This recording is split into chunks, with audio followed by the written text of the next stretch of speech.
आज मैं तिगाँव मंडी का निरीक्षण करने के लिए आया हूँ और जो व्यवस्था है, जो तैयारी है, उसको लेकर सभी अधिकारी और किसानों से भी बात हुई है, आढ़तियों से भी बात हुई है, व्यापारियों से भी बात हुई है। चाहे सफाई व्यवस्था की बात हो, बायोमेट्रिक की बात हो, चाहे कैमरेज की बात हो, चाहे बारदाने की बात हो, चाहे यातायात की बात हो, सुरक्षा की बात हो, सभी की तैयारियाँ पूरी है और किसी तरह की भी कोई यहाँ पर कमी नहीं है।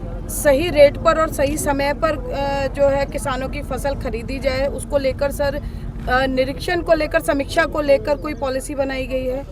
72 घंटे के अंदर अंदर किसानों की पेमेंट डायरेक्ट उनके खाते में पहले भी होती रही है और इस बार भी इसका ध्यान रखा गया है कि भी किसान को किसी भी तरह की दिक्कत ना हो और उसकी पेमेंट डायरेक्ट उसके खाते में जाए। मंत्री जी, जिस तरीके से बारिश हो रही है और किसानों को नुकसान भी हो रहा है गेहूं में, तो उसके लिए क्या कुछ रियायत दी गई है किसानों को? देखो, अभी तक तो इस तरह की कोई किसी तरह किसान की तरफ से शिकायत नहीं आई है। अगर कोई शिकायत आएगी तो उसके हिसाब से जो भी उचित होगा वो करेंगे। सर, औचक निरीक्षण किया है, उसमें किसान संतुष्ट नजर आए क्या? बिल्कुल बिल्कुल, नहीं, कोई किसी तरह की कोई कमी नहीं नजर आई और मैं खुद देख रहा हूँ कि कोई कमी है तो उसको दूर किया जाए। मंत्री जी, किसानों का कहना है कि किसानों का जो जारी होना है वो ई खरीद के माध्यम से होना है और ऐसे में ई खरीद का लेटेस्ट वर्जन अवेलेबल नहीं।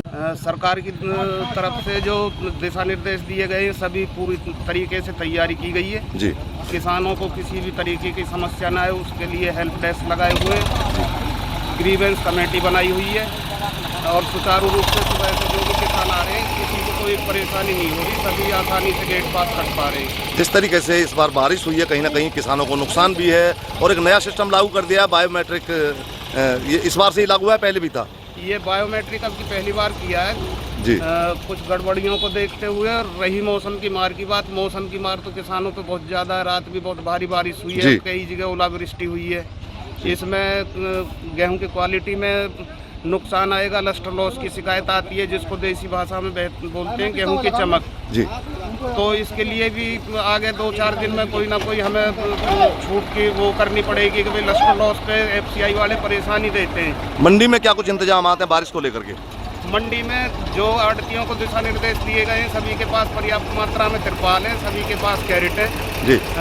पूरा इंतजाम आता है। आज मंत्री राजेश नागर जी पहुंच रहे हैं यहाँ निरीक्षण करने के लिए, क्या कुछ समस्याएं उनके सामने बताई जाएंगी? मंडी की कुछ समस्या तो यही बताई जाएगी कि जो अब की बार ये नया सिस्टम लागू किया बायोमेट्रिक का, जियो फेंसिंग का, ट्रैक्टरों पे नंबर प्लेट का, तो इसमें एक छूट की वो रखेंगे कि किसान को खुद को नापना पड़े। वैसे तो उसमें नॉमिनीज की छूट दी है, पर फिर भी बायोमेट्रिक ख़त्म हो जाए, किसान को टाइम लगता है। कई बार बायोमेट्रिक अपना नेटवर्किंग की वजह से स्लो काम करती है, हाँ, गेट पे लाइन लग जाएगी किसानों की, तो बायोमेट्रिक का सिस्टम ख़त्म हो जाए, बाकी सिस्टम अपना एज इट इज रखे, किसान आसानी से ट्रैक्टर चला के जाए, बाहर रोड पे जाम भी ना लगे। बिल्कुल बिल्कुल बिल्कुल। और बायोमेट्रिक की वजह से जाम लगेगा, हाँ, क्योंकि गेट पर टाइम लगेगा। गेट पे टाइम लग रहा है, फोटो अपलोड करने में टाइम लग रहा है, नेटवर्क स्लो हो जाते हैं कई बार।